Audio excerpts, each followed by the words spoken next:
On June 3rd, 2072, the front page of the Capitol Post proudly announced a major development. The United States had officially moved to annex Canada. It was a significant moment in the unfolding drama of the Resource and Sino-American Wars. But could an event like this really happen in our own world?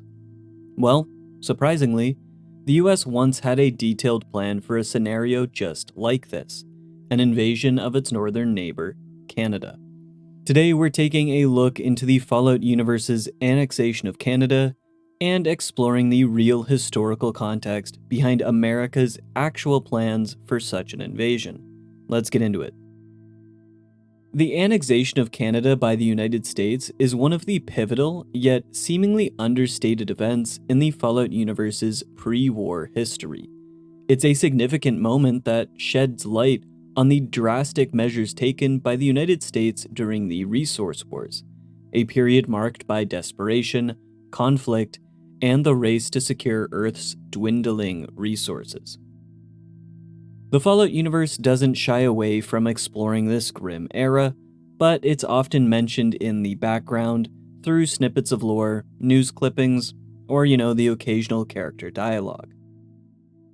But let's go over how the annexation of Canada unfolded in the Fallout universe, why it happened, and what it tells us about the state of the world before the Great War. Why did US annex Canada?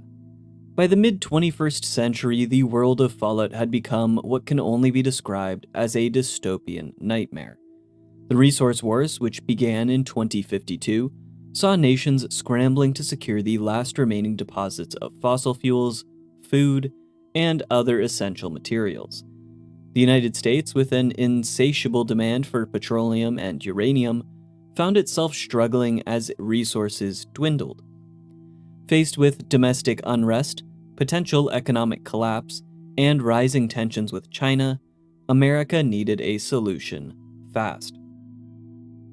Alaska's rich oil fields became a key target in the Resource Wars.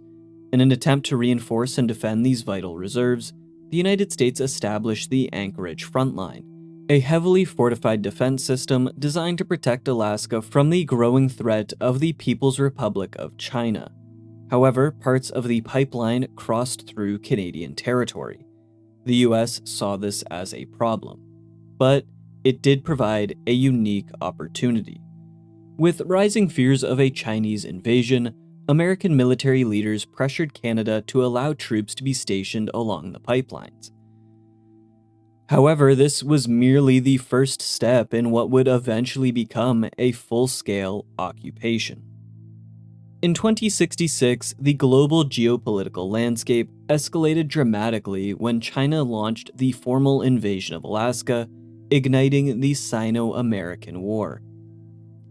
The United States, already in a frenzy to secure its own borders and resources, dramatically increased its military presence in Canada under the guise of mutual defense.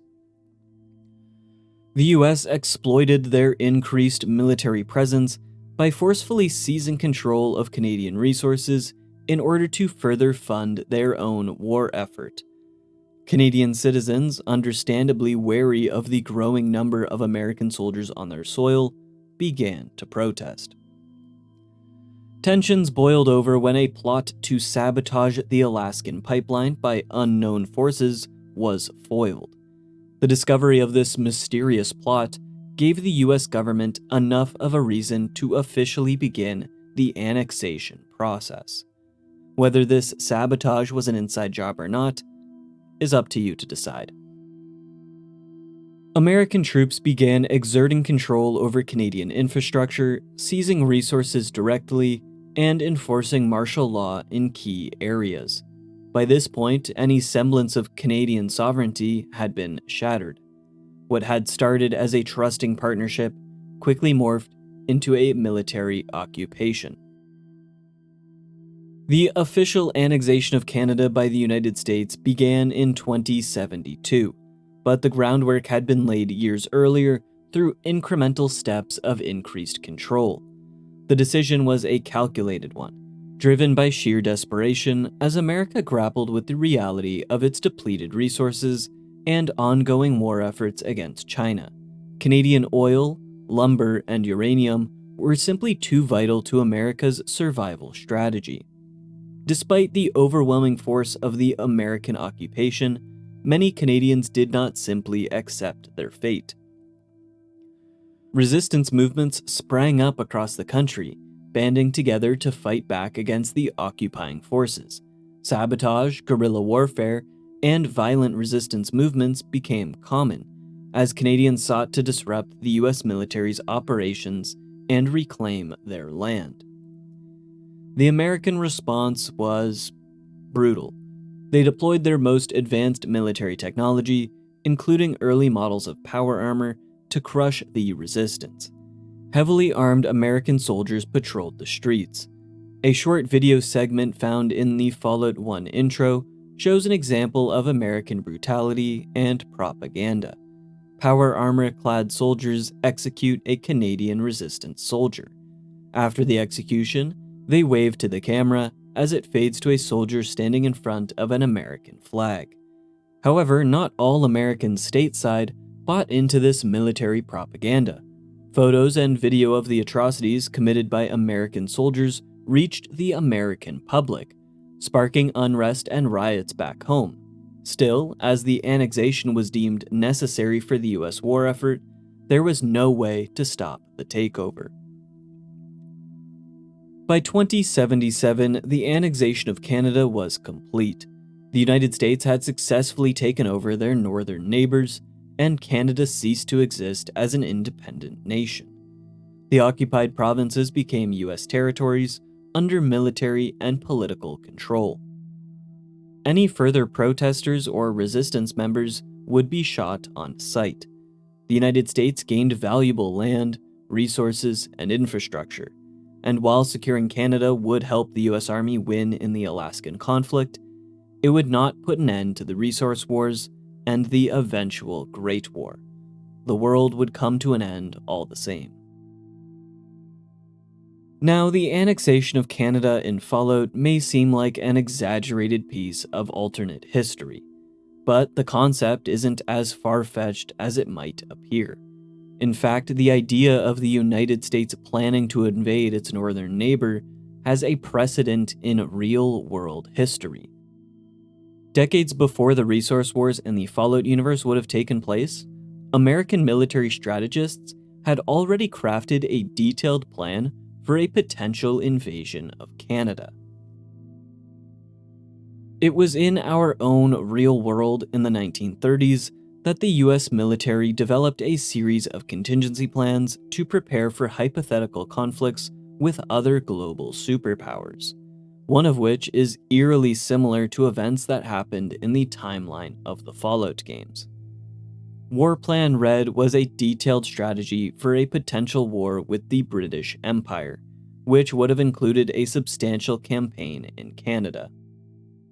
Although it may seem improbable today, as Canada and the US have shared long-standing trade agreements, War Plan Red was developed after World War I and during a time of intense uncertainty. America, which was a growing power, sought to solidify its place on the global stage and secure its borders from any possible threats, even if they came from allies like Canada. I should note that, unlike other hypothetical war strategies and games, War Plan Red was not just a military thought experiment. It was quite literally the plans for how to defeat the British Empire. It had a practical, highly specific guide on how the United States would attempt to defeat the Brits, with one of the key steps being conquering its closest independent state, Canada. War Plan Red originated at a time when the global balance of power was still sorting itself out after the First World War. The United States felt a growing need to protect its own interests and anticipate conflicts, even if the likelihood of war with Britain seemed low. After all, the two nations had once been on the opposing ends of the battlefield a century prior during the War of 1812.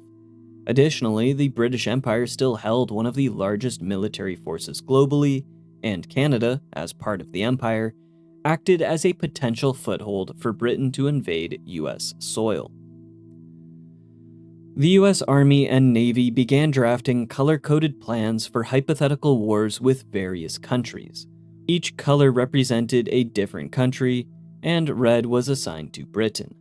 I should note that in all plans, the United States was referred to as blue. War Plan Red included detailed strategies for a full-scale invasion of Canada. The idea was to neutralize the threat of British reinforcements from the north, while establishing a secure land boundary for the United States.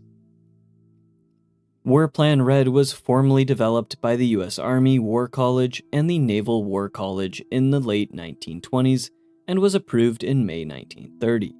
The plan outlined not only an invasion strategy, but also extensive logistical needs, transport routes, and possible timelines.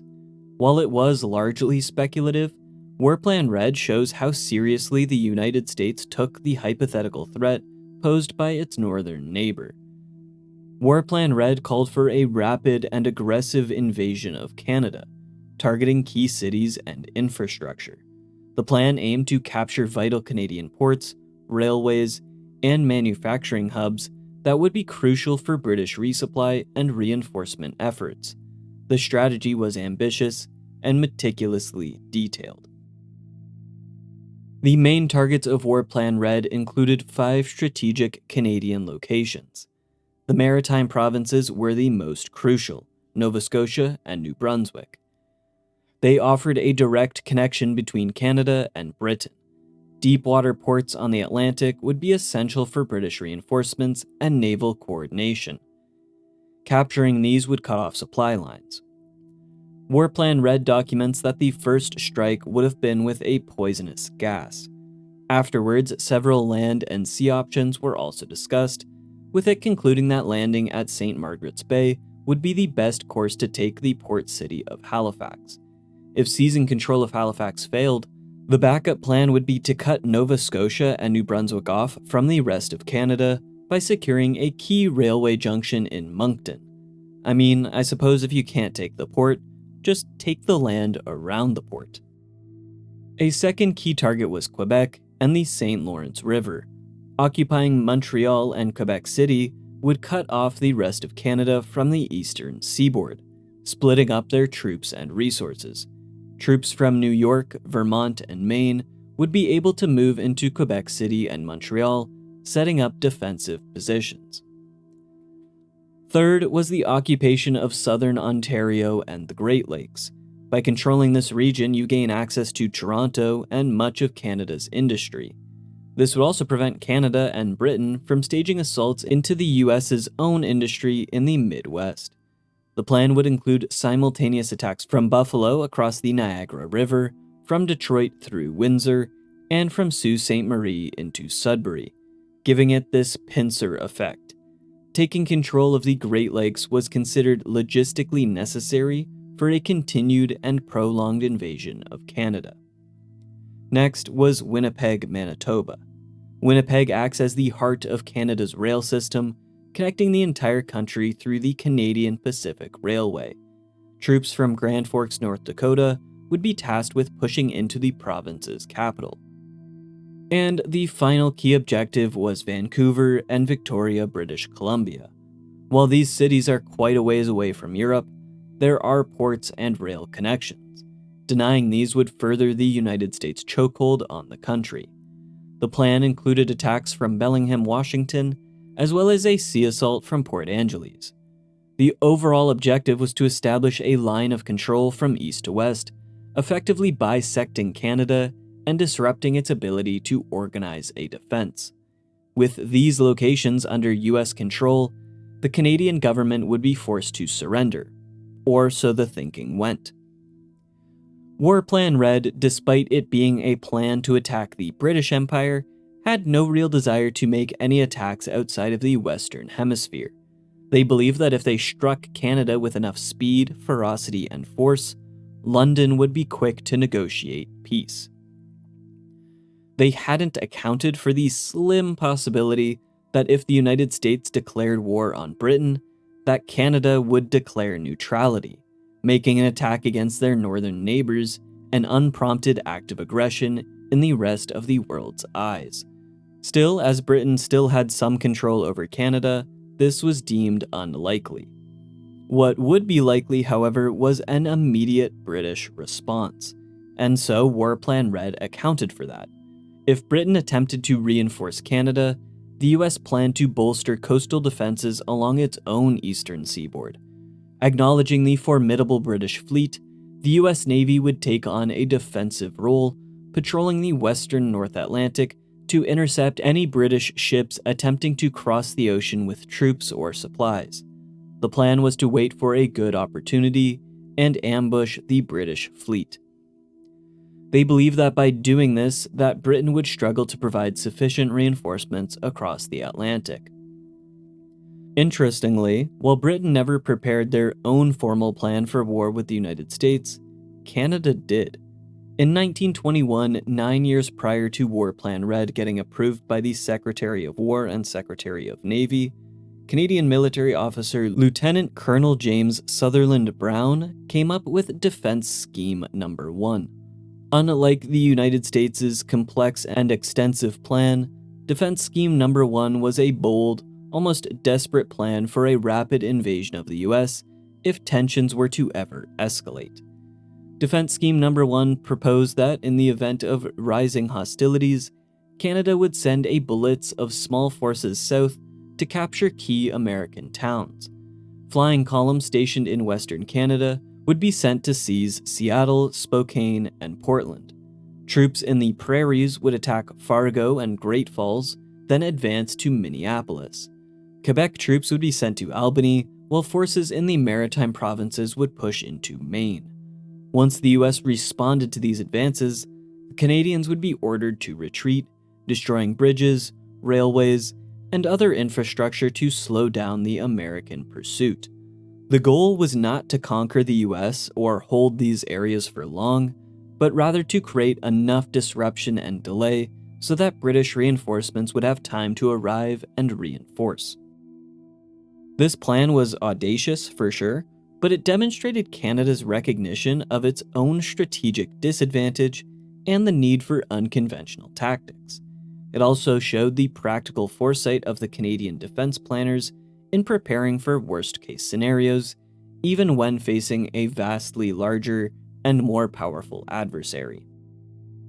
However, in 1928, in a weird twist of fate and in a bid to bolster US-Britain relations, Chief of the General Staff Andrew McNaughton would terminate Defense Scheme No. 1 2 years before the approval of War Plan Red. While War Plan Red and Defense Scheme No. 1 highlight the military planning of the time, neither plan was, obviously, ever implemented. By the late 1930s, the relationship between Britain, Canada, and the US had improved significantly.